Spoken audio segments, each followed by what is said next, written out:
Hi everybody, it's your human anatomy and physiology teacher, Mr. Poser. Today we are starting our 5th unit in the course, and we're starting our 3rd unit on a particular organ system, and that is the muscular system. So today is, just like all of our other first videos in our units, is going to be kind of an introduction to the muscular system. We're going to talk about its functions, we're going to talk about the structures, and we're going to get into a little bit of histology of the muscular system. So where we'll start off is talking about basic structure and function, and then a little bit about each type of tissue.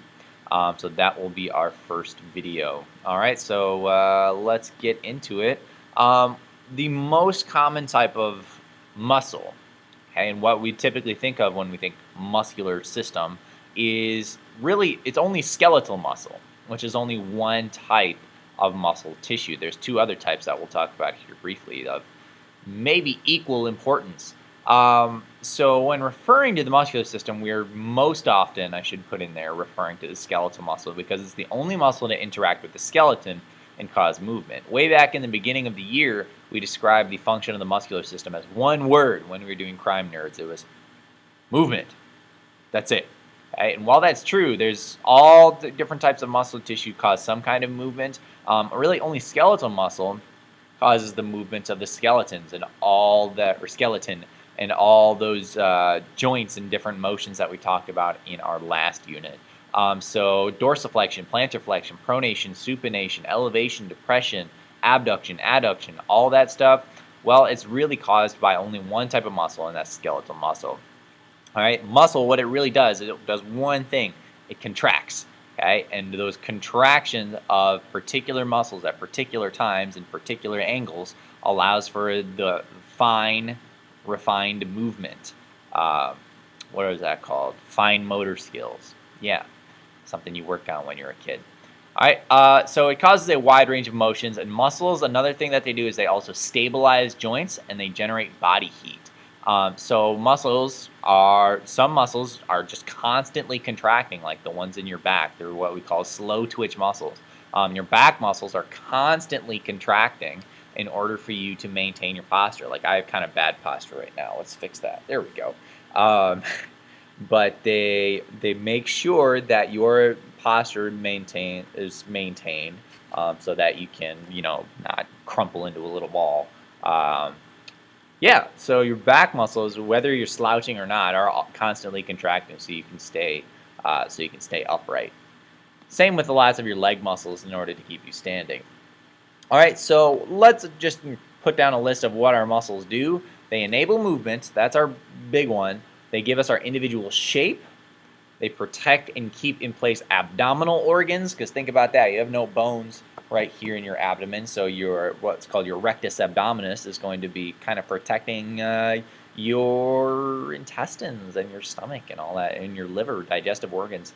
It enables posture, like I was just saying. It helps circulate blood. Yes. So your blood would not be moving around and delivering oxygen and dropping off carbon dioxide, whatever the other thing. Yeah, you know what I mean. It wouldn't be doing that if it weren't for the muscular system either, or muscles in general.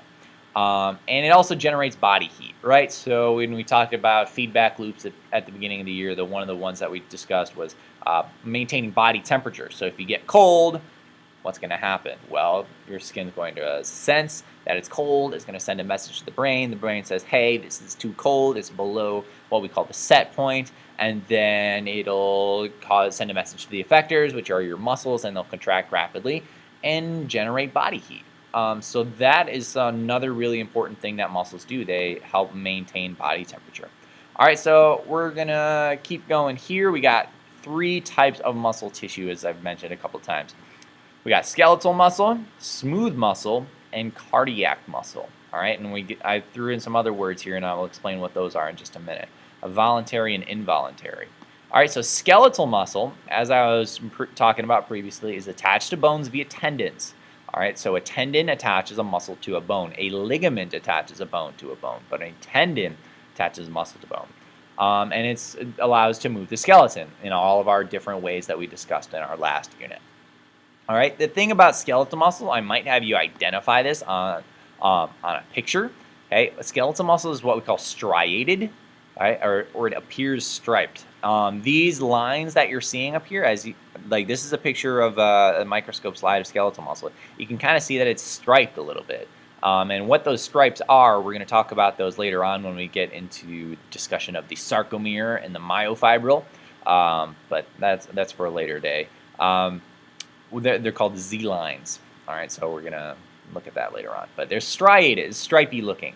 Okay, each one of these pink lines here that are striped, those are a muscle cell. Okay, so one muscle fiber equals one muscle cell. Okay, and you can see all these like purple dots here. What are those purple dots? Well, those are the nuclei. That's right, nuclei of the cells. Okay, so each of those muscle fibers is what we call multinucleated. It has more than one nucleus. So it needs to have a lot of instructions, has a lot of DNA in each one of those cells. And we're going to talk about why that is later on too.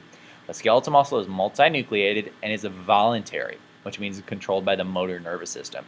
Your brain or your spinal cord has to tell your muscles what to do and how to do it. All right? Our other two types of muscle tissue don't have that. Okay? They don't have to be told what to do consciously by your motor nervous system. Your brain doesn't have to tell it what to do. Okay? So another type, our second type of muscle tissue is called cardiac muscle. And cardiac, maybe you've already figured it out beforehand, but cardiac muscle is the muscle that's found in your heart.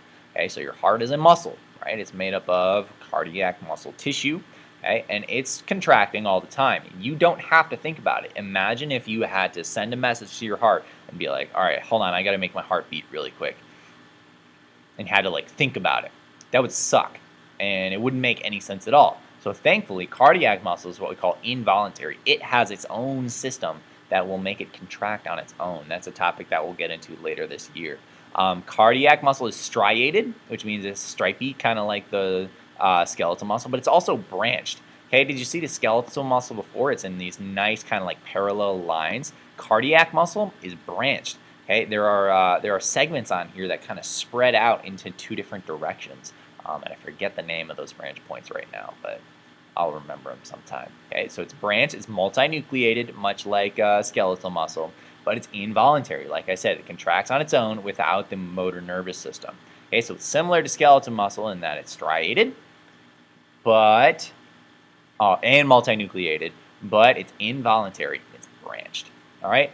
And our third type of muscle tissue is smooth muscle, which aligns the digestive and urinary tracts, and it aligns blood vessels as well.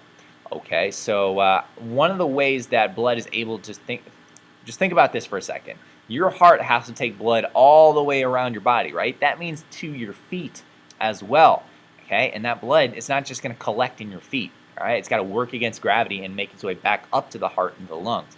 Okay, so what's one of the things that it's going to help bring it back up and fight against gravity? It's smooth muscle. All right, so smooth muscle, it's a group of cells that is not striated. Okay, so it doesn't have those stripes in it like skeletal muscle and cardiac muscle do. That's why it's called smooth. It's uninucleate, which means there's only one nucleus per muscle cell, and it's also involuntary. Okay, your your digestive system is lined with smooth muscle.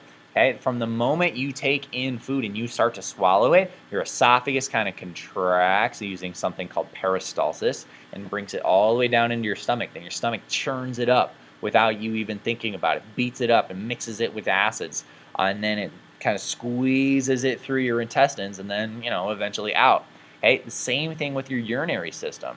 Your ureters, what are called these tubes that take urine from the kidneys down to the urethra, hey, those are lined with smooth muscle as well. All right, so those got to be taken from the kidneys out, right? And you don't have to think about it. So those are involuntary, and those are all types of smooth muscle that are allowing for that. Okay, and here's a picture of smooth muscle. Maybe it doesn't look smooth to you, but it's called smooth, as I said before, because it's not striated. All right, that'll be it for this video. Please let me know if you have any questions, and we'll continue on with the muscular system in our next one. All right, bye.